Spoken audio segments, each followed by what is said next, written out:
there is so much more to making a comic than just like making the story, making the characters, and drawing it out. There is I'm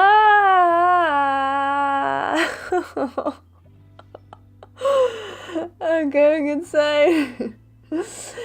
I mean, okay, I'm having a good time, but also basically I started drawing the pages and I'm like 5 pages in. But when I say pages, I don't mean like A4 size. I mean like long pages because it's a webcomic, right? Anyways, and I keep switching between them. And I'm dying on the backgrounds because I never draw backgrounds. That's not really my thing. I like to draw characters. I'm not really into backgrounds and stuff. There are moments where I'm like, oh, this is kind of fun, but then most of the time I just want to die. I've been working on the background for like so long and all these random like objects and stuff. Oh, it's so much effort. And then I was like, okay, let me just take a little break from this. I'm just gonna draw in my sketchbook because I'm like tired of drawing digitally for now. And then I'm just drawing my characters and stuff on paper and I'm like, wait, this is kind of more fun. Should I start drawing traditionally instead of digitally?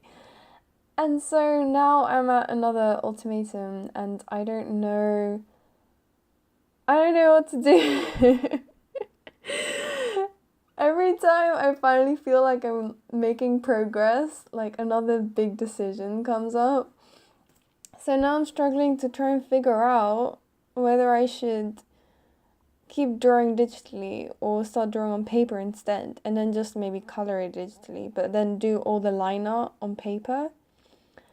I don't know, maybe it's because, so the type of graphic tablet that I have is one where I have to look at my laptop screen. I don't have a monitor, but I have to look at my desktop screen while I'm drawing.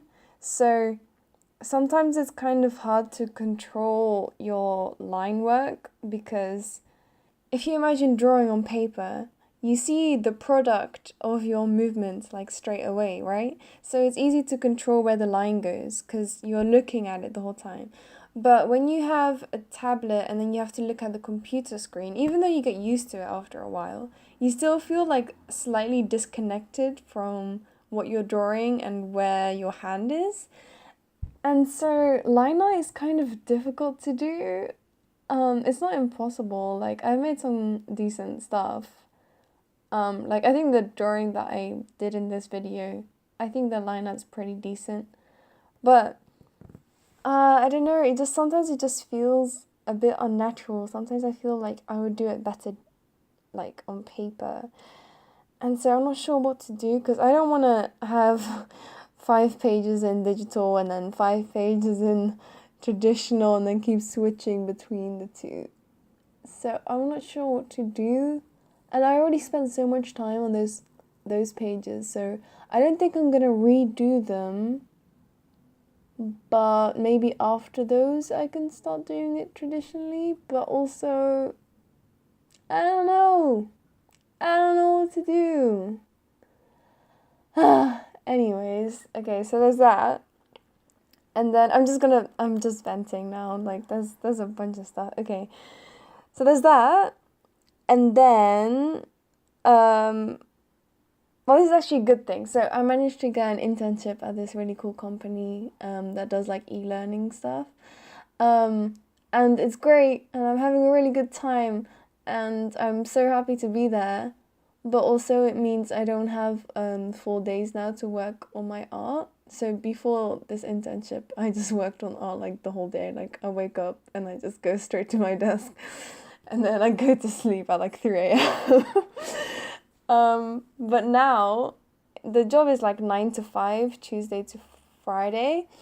And it's also like outside of London. So it takes an hour and 45 minutes for the travel.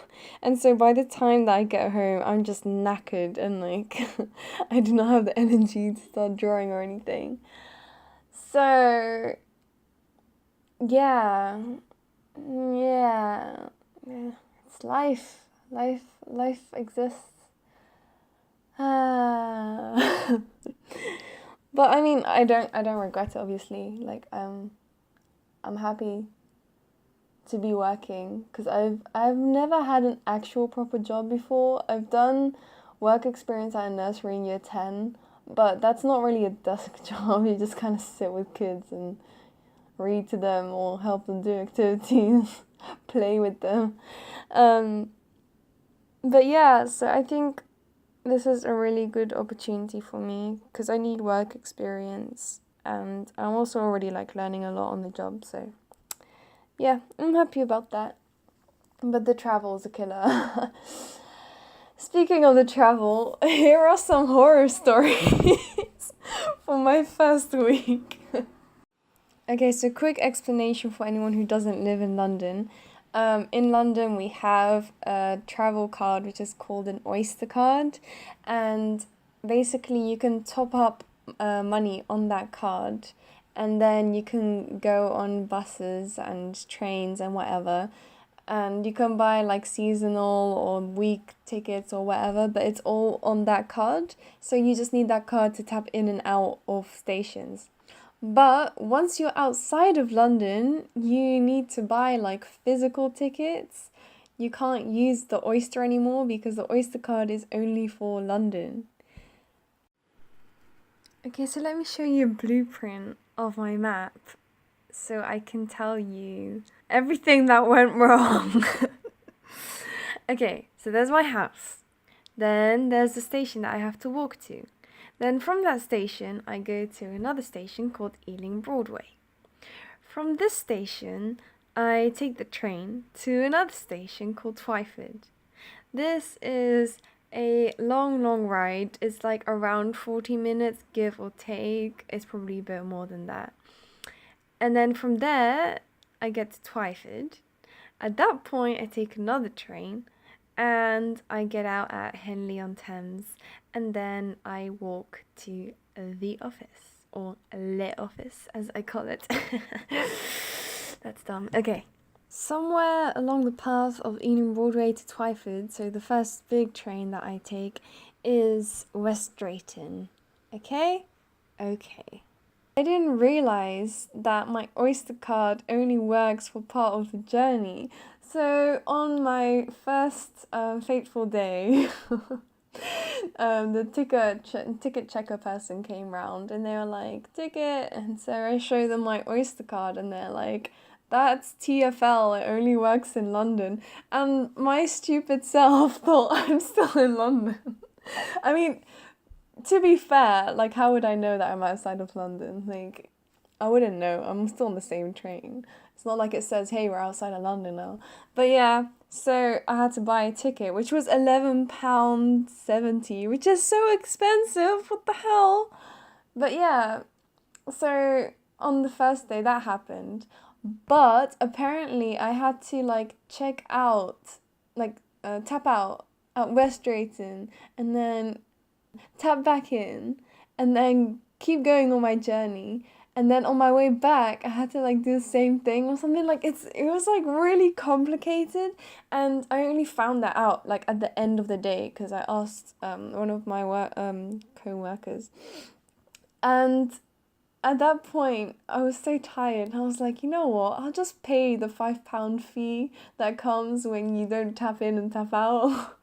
I'll just pay that. Like I can't be bothered for this extra stuff. But then also I did that because I wasn't sure if I was going to be charged anyways, because I was like tapped out for like, or tapped in for like many hours, like 8 hours or something. So I probably would have been fined anyways. Anyways, so that happened on the first day of work. The second day, I was like, okay, I'm not making this mistake again. So at my station, I buy the right ticket. And from my station, it was like £17 for the ticket, which is like ridiculous. I can go to Brighton for that. Like, damn. Anyways, so I do that. And then I think, yeah, that day, I think it was fine. Everything worked out. And then the day after that, so third day, I made another mistake. So I wanted to catch the train because it was it was coming in like 1 minute, so I didn't have time to buy the ticket at the station that I was at. So I went through on the train to like the station where I got the other trains from. This is really complicated, but yeah.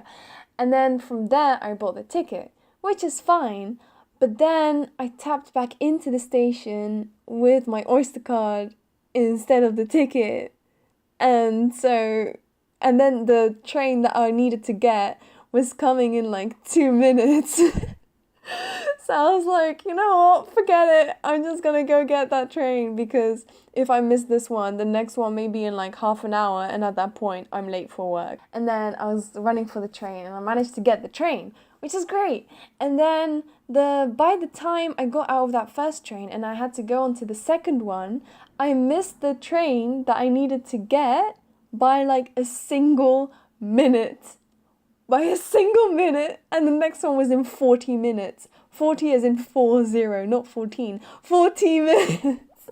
And at that point I was like, what? Why? What do I do now? So yeah, I sat at the station for 40 minutes. Luckily I had my sketchbook with me, so I was drawing some characters for the story. But yeah, so I killed 40 minutes just like that. And the sad thing is, if I just took my time at the first station and like just missed the first train but tapped in properly, then I wouldn't have had to wait 40 minutes. I would have still gone to work at the same time, and I wouldn't have had to pay the fine. It's just, I try not to think about it. But yeah, that happened, and so yeah. So hopefully next week I'll get the hang of it. I need to get a season travel card, but apparently I need a photo card for that, so I need to print off a passport picture. It's all very complicated, and I really just wish I had a car. I got my provisional license and I booked my theory test. So hopefully some point, maybe this year if I'm lucky, I can get a car and not have to suffer like this. But yeah, that's how my week went. How was yours? Do you have any bad transport stories? Please share them and make me feel less bad about myself. But yeah, besides that, everything's fine, I guess. Yeah. I hope you enjoyed this video. I don't know what else to say. Like, subscribe, blah blah blah. Okay, cool. Okay, bye.